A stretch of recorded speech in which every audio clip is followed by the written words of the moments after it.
Ibu, saudara-saudari yang Tuhan Yesus kasihi, selamat pagi dan shalom. Kita bersyukur kepada Tuhan, sebab Tuhan itu baik. Tuhan telah memimpin kita sampai di minggu yang hari Senin ini. Dan firman Tuhan yang hendak kita baca dan dengar mendasari seluruh pekerjaan-pekerjaan, tugas-tugas dan pelayanan kita saat ini terambil dari Kejadian 2 ayat 8 hingga 14. Mengawalinya, mari kita berdoa. Ya Tuhan Yesus, firman yang hidup, di saat ini kami mau membacakan firman. Kami minta Bapa beri Roh Kudus bagi kami, supaya firman Tuhan yang akan kami baca dan kami dengar, kami boleh mengertinya dan kami mau melakukannya dalam kehidupan kami selangsa hidup. Berfirmanlah ya Tuhan, kami mau mendengarkannya. Firman Tuhan kepada kita terambil dari Alkitab Perjanjian Lama, Kitab Kejadian pasal 2 ayat 8 hingga 14 dengan judul Manusia dan Taman Eden. Selanjutnya, Tuhan Allah membuat taman di Eden di sebelah timur. Disitulah ditempatkannya manusia yang dibentuknya itu. Lalu Tuhan Allah menumbuhkan berbagai pohon dari bumi yang menarik dan yang baik untuk dimakan buahnya.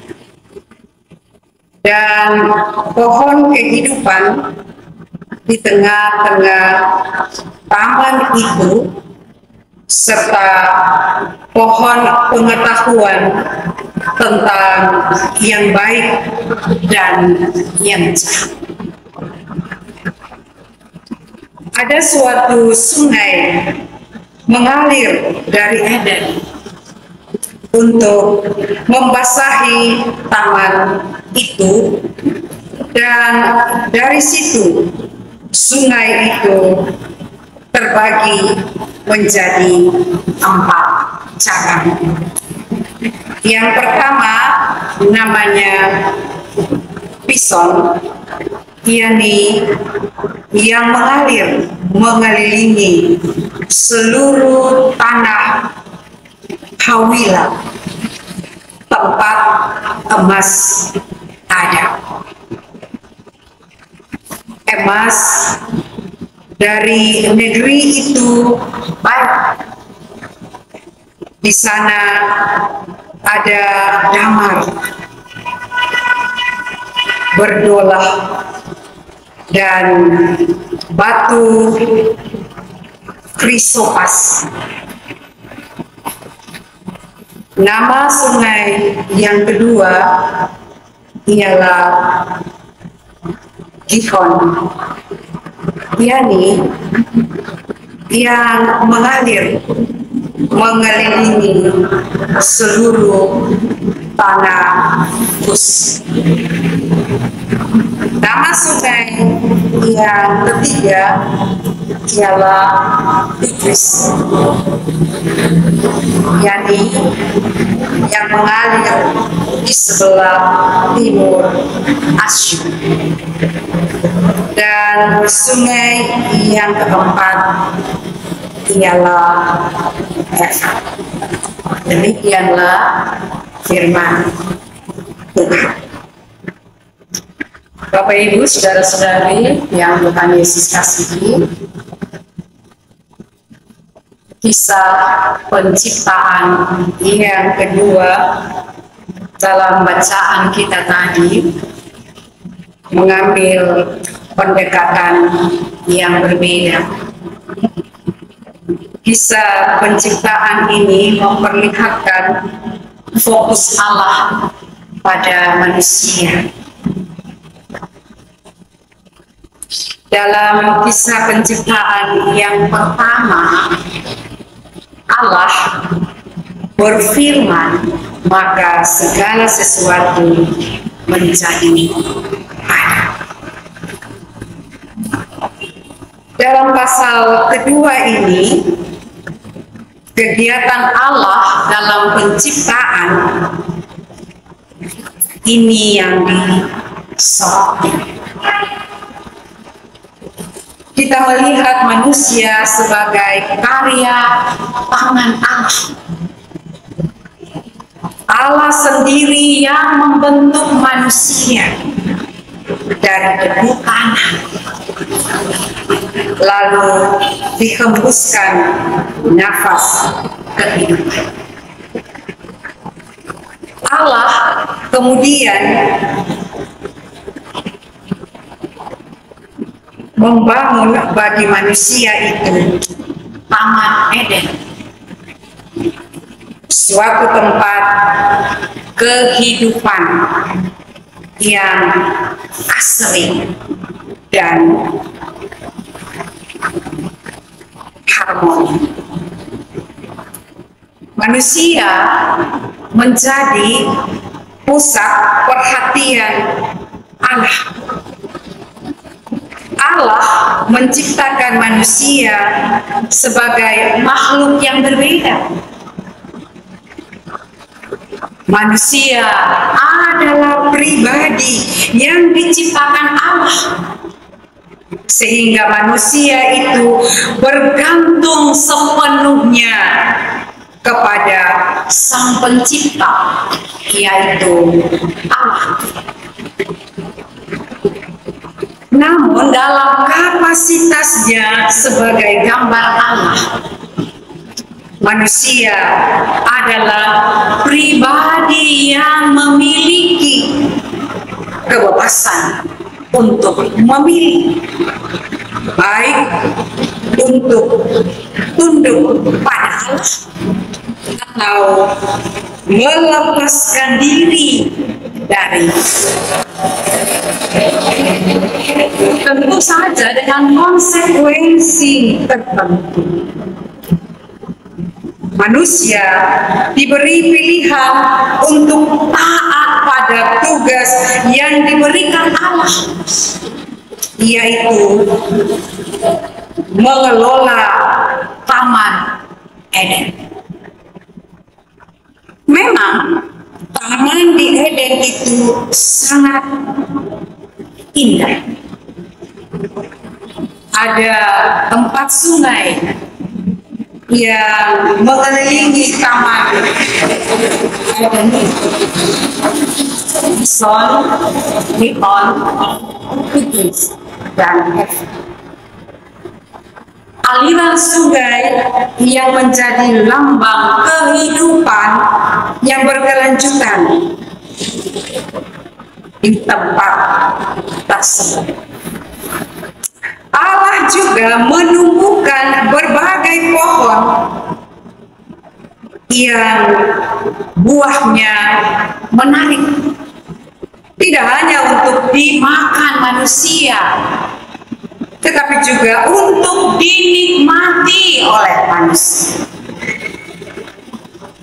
Manusia ditempatkan di Taman Eden dengan dua tanggung jawab yang dipercayakan Allah baginya, yaitu pertama, manusia harus mengusahakan dan memelihara Taman Eden yang diciptakan oleh Allah itu.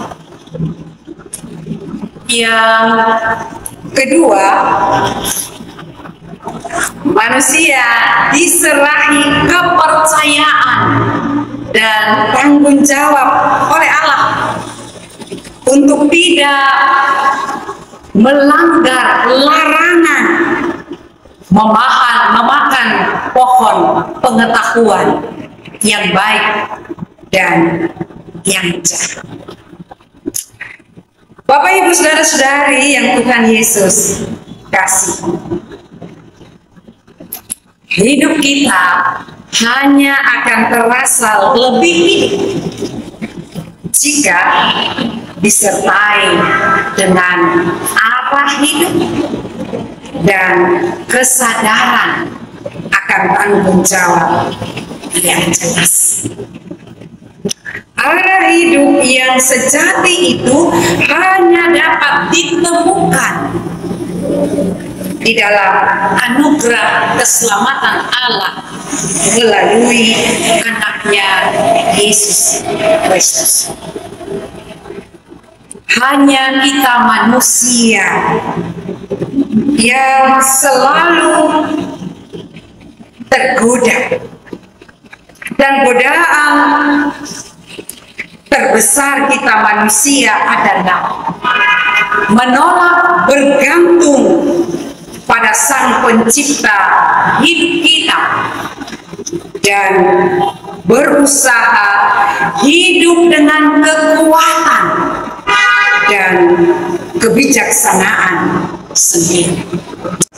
Tentu hasilnya sungguh sangat beresiko, karena kita pasti meninggalkan Allah. Meninggalkan Allah berarti melepaskan diri dari sumber hidup kita.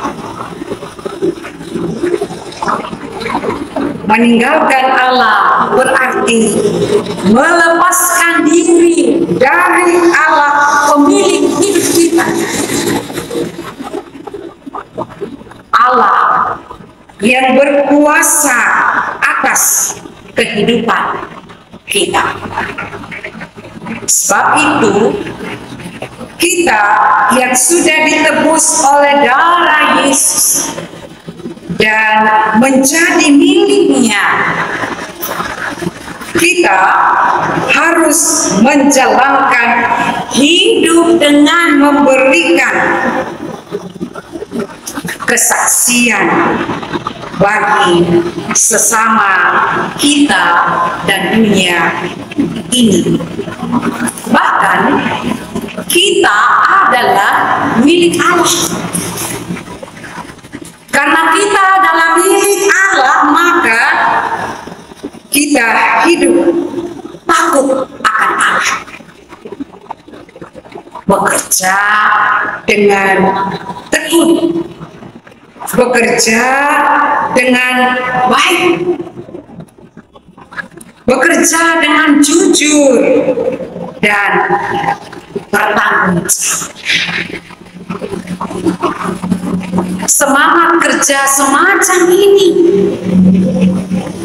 akan menghasilkan orang-orang percaya yang takut Tuhan dan hidupnya berserah sungguh hanya kepada anugerah dan belas kasih Tuhan.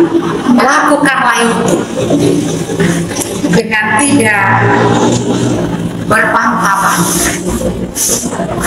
Lakukanlah itu dengan tidak bersungut-sungut dalam setiap tugas dan kerja yang dipercayakan Tuhan bagi. Yakin benar Tuhan Sang Pemilik hidup ini Tuhan yang menganugerahkan kerja bagi kita pasti menyertai dan memberkati hidup asal kita dengan setia, dengan jujur mau melakukan tanggung jawab yang dipercayakan itu. Pasti berkat Allah terjun bagi kita yang sungguh-sungguh menyerahkan seluruh hidup dan kerjaan hanya kepada Tuhan.